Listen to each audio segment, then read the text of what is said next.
Welcome to Cricket with Zidane. The qualifying stages have started. The playoffs are done. Or have they been done because the group stages is finished? Lahore Qalandars and Multan Sultan are out of the door of the race.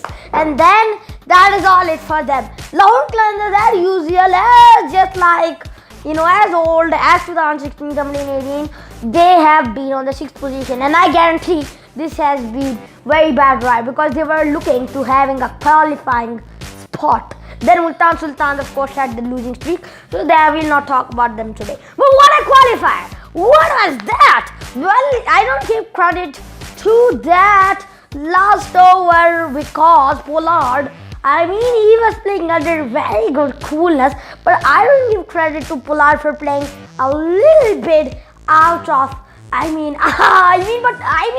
yes, he played a little bit risky. That's why I don't give a bit credit.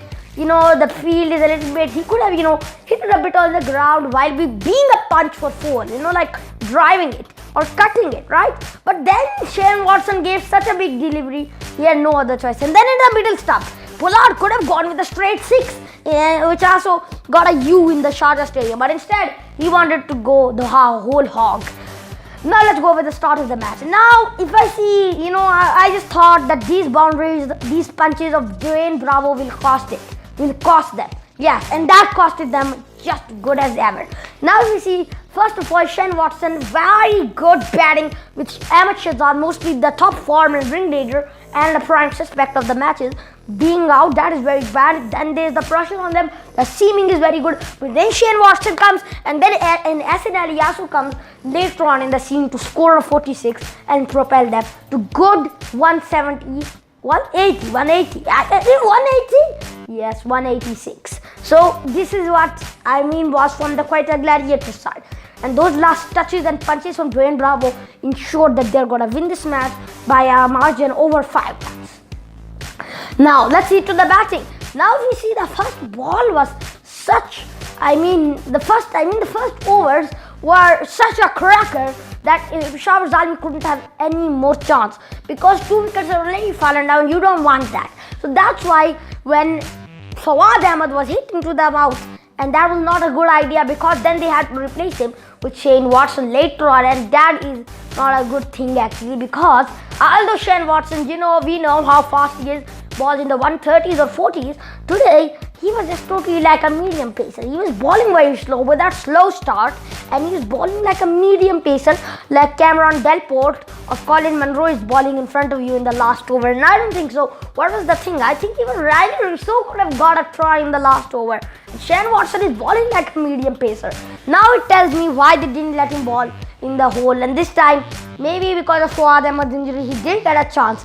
And he was bowling like a medium pacer in just 120, 115 km per hour. That wasn't looking like he is bowling some really good balls, and that's the problem, and Pollard did notice that. Now we see, first of all, 80 runs on 30 balls. What do you like that, huh? Abel de Villiers did it, but no ordinary man can do it, 80 runs or 30 balls, huh? Dawson did it, but that was again 86 or 36. But now what they would do?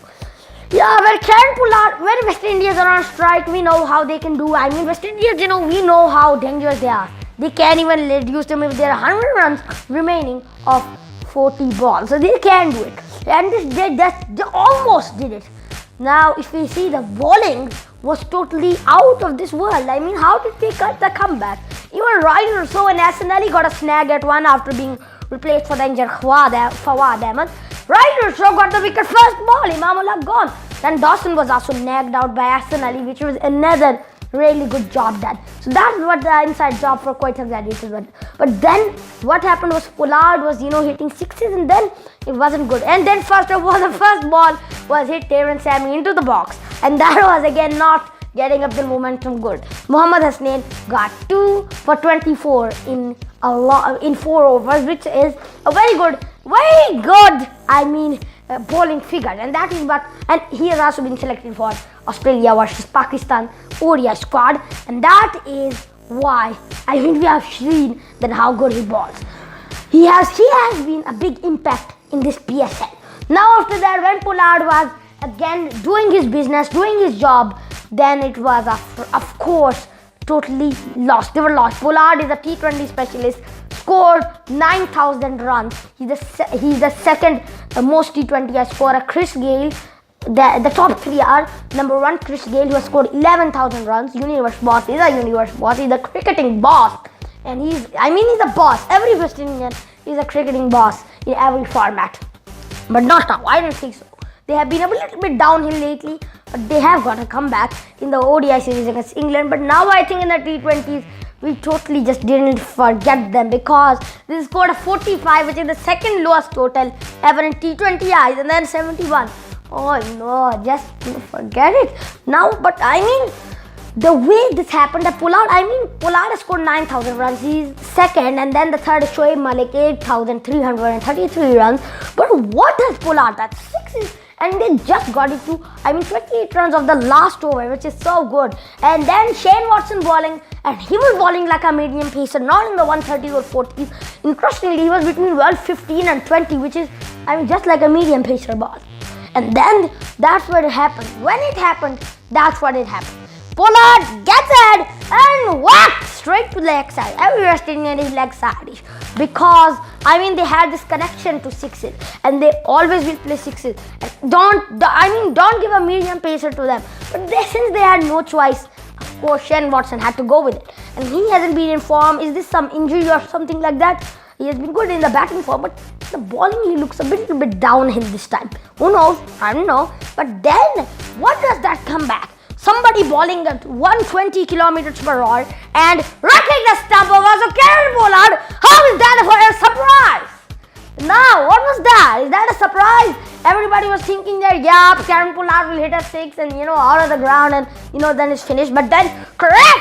Smack, and that is broken, the stump, and Karen Pollard is gone. The middle stump, that is gone. Then after that, didn't Sammy Yasser run out. Then the last ball, don't even talk about it. They were finished at that time. And then of course, Wahab Riaz tried to, hit a big, that big, the big six or that, big swing. He could have cutted it, but he's a bowler, so we should not talk about that. He's a bowler anyway. So, but those two, okay, there's two boundaries were costing. Those DJ Bravo boundaries were costing. And then, Bravo got a good bowling spell. Maybe that he's West Indian and everybody else, he knows how West Indians play. Maybe because he's been in the team for a lot of while, and then he knows that how these players play. He knows their weaknesses. Maybe it was that, because he was giving the slow balls. And slow balls of Dwayne Bravo are totally irritating, and they totally tick you off. And that's why, you cannot play a slow ball of Dwayne Bravo. First of all, it's on the offside, it's so wide. And second thing is, it comes slow. That really ticks you off. That's why, Dwayne Bravo is a really good bowler, even if though he's, a medium pacer. And most of those balls are less than 110 kilometers per hour, but still, he has a shot at it. Now, but in the end, let me tell you what is the man of the match moments. Yes.